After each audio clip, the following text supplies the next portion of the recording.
সুপ্রিয় শিক্ষার্থী, আসসালামু আলাইকুম। আরিফস একাডেমির পক্ষ থেকে তোমাদেরকে জানাই শুভেচ্ছা। আশা করি তোমরা ভালো আছো এবং সুস্থ আছো।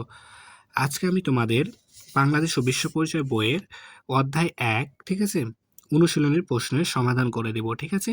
তো আজকে এই ভিডিওতে আমরা সবগুলো প্রশ্নের সমাধান করব, ঠিক আছে।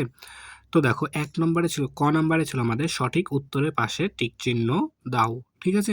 তো দেখো এখানে উত্তর যেগুলো বোল্ড করা আছে, হ্যাঁ, সেগুলো হচ্ছে উত্তর। তো ১ নম্বর দেখো বলছে যে নিচের কোনটি জীবাশ্ম জ্বালানি, নিচের কোনটি জীবাশ্ম জ্বালানি। তাহলে উত্তর হবে আমাদের গ, প্রাকৃতিক গ্যাস, ঠিক আছে। এটা হচ্ছে আমাদের কি জীবাশ্ম জ্বালানি। ২ নাম্বার দেখো, জলবায়ু পরিবর্তনের কারণে তাপমাত্রার কি পরিবর্তন হচ্ছে। তাহলে ক, দ্রুত বাড়ছে। তাহলে তাপমাত্রার কি পরিবর্তন হচ্ছে? তাপমাত্রা দ্রুত বাড়ছে, ঠিক আছে। এরপর দেখো ৩ নাম্বার, কৃষি কাজে প্রয়োজনীয় সেচের পানি না পাওয়ার মূল কারণ কি। তাহলে কৃষি কাজে প্রয়োজনীয় পানি, অর্থাৎ যতটুকু পানি আমাদের প্রয়োজন ততটুকু না পাওয়ার মূল কারণ কি? ভূগর্ভস্থ পানির স্তর নিচে নেমে যাওয়া, ঠিক আছে। তাহলে ভূগর্ভস্থ পানির স্তর নিচে নামে যাওয়া, ঠিক আছে। এবার খ নাম্বার দেখো বলছে সঠিক শব্দ দিয়ে শব্দ বসিয়ে শূন্যস্থান পূরণ করো। তাহলে সঠিক শব্দ বসিয়ে শূন্যস্থান পূরণ করো। তো ১ নাম্বার দেখো, প্লাস্টিকের ব্যবহার পরিবেশকে দূষিত করে। তাহলে কি করে? দূষিত করে।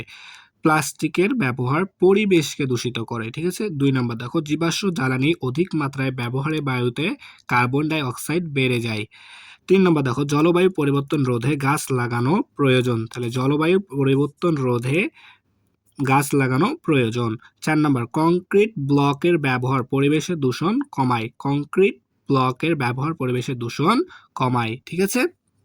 এরপর দেখো গ নাম্বার বলছে সত্য হলে দন্ত্যস্ব এবং মিথ্যা হলে মহিষী লেখো, ঠিক আছে। তো দেখো ১ নাম্বার, জলবায়ু পরিবর্তন হলে দুর্যোগের আশঙ্কা কমে যায়। তাহলে জলবায়ুর পরিবর্তন হলে দুর্যোগের আশঙ্কা কমে যায় না, তাহলে মিথ্যা। ২ নম্বর, অধিক বন উজাড়ের কারণে পৃথিবীর তাপমাত্রা কমে যাচ্ছে, মিথ্যা। তাপমাত্রা বৃদ্ধির ফলে জলবায়ুর পরিবর্তন ঘটে, সত্য।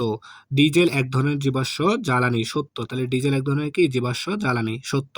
এরপর দেখো ঘ নম্বর সংক্ষিপ্ত প্রশ্নের উত্তর করব, ঠিক আছে। তাহলে দেখো ১ নম্বর প্রশ্ন বলছে কি আবহাওয়া ও জলবায়ুর মধ্যে দুইটি পার্থক্য লেখো। তাহলে আবহাওয়া এবং জলবায়ুর মধ্যে দুটি পার্থক্য হলো, আবহাওয়া কোনো স্থানের স্বল্প সময়ের, অর্থাৎ দিন বা কয়েকদিনের তাপমাত্রা, বৃষ্টি, বাতাস ইত্যাদির অবস্থাকে কি বলে? আবহাওয়া বোঝায়, ঠিক আছে। আর জলবায়ু দীর্ঘ সময়ের আবহাওয়ার গড় অবস্থাকে জলবায়ু বলা হয়। আচ্ছা, তারপরে দেখো আবহাওয়া দ্রুত পরিবর্তিত হয়, আর জলবায়ু ধীরে ধীরে পরিবর্তিত হয়, ঠিক আছে। এরপর দেখো ২ নাম্বার প্রশ্ন। ২ নাম্বার বলছে কি জলবায়ু পরিবর্তনে মানবসৃষ্ট ৩টি কারণ লেখো।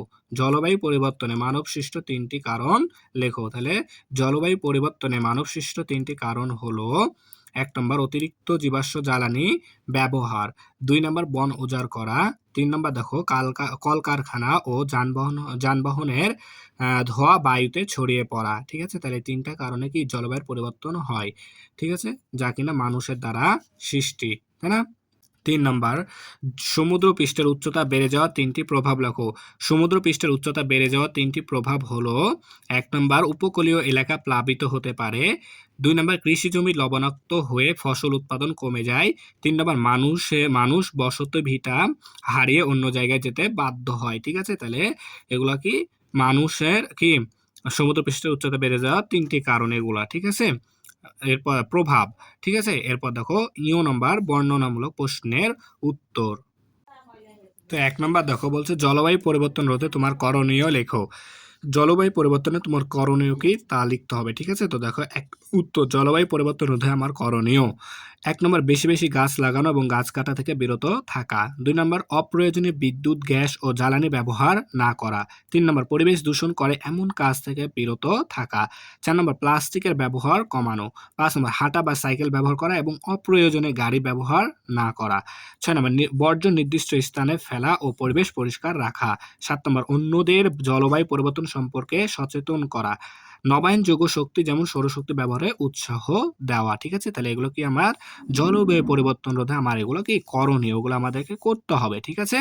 তাহলে কি আমাদের জলবায়ু পরিবর্তনটা রোধ করা যাবে, তাই না। দেখো ২ নাম্বার, তাহলে পরিবেশ সংরক্ষণে আমরা কিভাবে ভূমিকা রাখতে পারি? তাহলে পরিবেশ সংরক্ষণে আমরা কিভাবে ভূমিকা রাখতে পারি সেটা লিখতে বলেছে, ঠিক আছে? তো দেখো পরিবেশ সংরক্ষণে আমরা যেভাবে ভূমিকা রাখতে পারি তা হলো ১ নম্বর বেশি, বেশি গাছ লাগানো ও বন সংরক্ষণ করা। নদী, খাল ও জলাশয়ে ময়লা না ফেলা। ৩ নম্বর প্লাস্টিক ও পলিথিনের ব্যবহার কমানো। ৪ বর্জ্য আলাদা করে নির্দিষ্ট স্থানে ফেলা। ৫ পানি ও বিদ্যুৎ অপচয় না করা। তাহলে পানি ও বিদ্যুৎ অপচয় না করা। ৬ নাম্বার পরিবেশ দূষণকারী কাজ থেকে বিরত থাকা। পরিবেশ দূষণ করে এমন কাজ থেকে আমাদেরকে কি বিরত থাকতে হবে। ৭ নম্বর আশেপাশের পরিবেশ পরিষ্কার রাখা। ৮ নম্বর সবাইকে পরিবেশ সংরক্ষণের বিষয়ে সচেতন করা।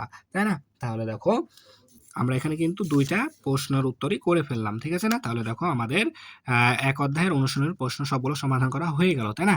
তাহলে আজকে এই পর্যন্তই। ভিডিওটি ভালো লাগলে অবশ্যই লাইক, কমেন্ট, শেয়ার করতে ভুলবে না এবং পরবর্তী ভিডিও সবার আগে পেতে আমাদের চ্যানেলটি সাবস্ক্রাইব করে রাখো। আল্লাহ হাফেজ।